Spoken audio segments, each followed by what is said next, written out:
వీటన్నిటిలో మనకి దగ్గరగా ఒక జ్యోతిర్లింగం ఉంది శ్రీశైలంలో. హ్మ్. కర్నూలు జిల్లాలో శ్రీశైలంలో జ్యోతిర్లింగం ఉంది. మల్లికార్జున లింగం.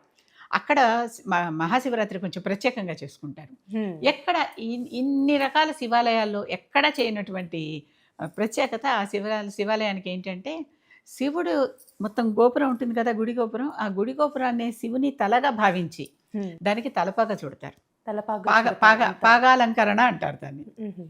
దానికి ఒక కుటుంబం ఉంది. వారు ప్రత్యేకంగా అసలు పూర్తి దీక్షలో ఆ వస్త్రాన్ని నేస్తారు. తెల్లటి పొడుగాటి పంచె అనమాట. బాగా చుట్టాలంటే బట్ట కావాలి కదా! ఇంత అవును. బట్ట.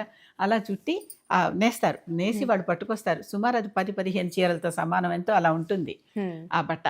దాన్ని తీసుకొనొచ్చి ఆహ్, ఆ కుటుంబం వాళ్ళే ఆ మహాశివరాత్రి రాత్రి రోజున శివ శివుడు దిగంబరుడు గదా! వీళ్ళు దిగంబరంగా హ్మ్. ఆ పాగాలంకరణ చేస్తారు. అదెప్పుడు ఎవరు చూడకూడదు. హుహు. కనుక ల్ ఆ ఊరిలో అంటే శ్రీశైలం శిఖరం మీద ఆ సమయంలో కరెంట్ ఉండదు. తీసేస్తారు.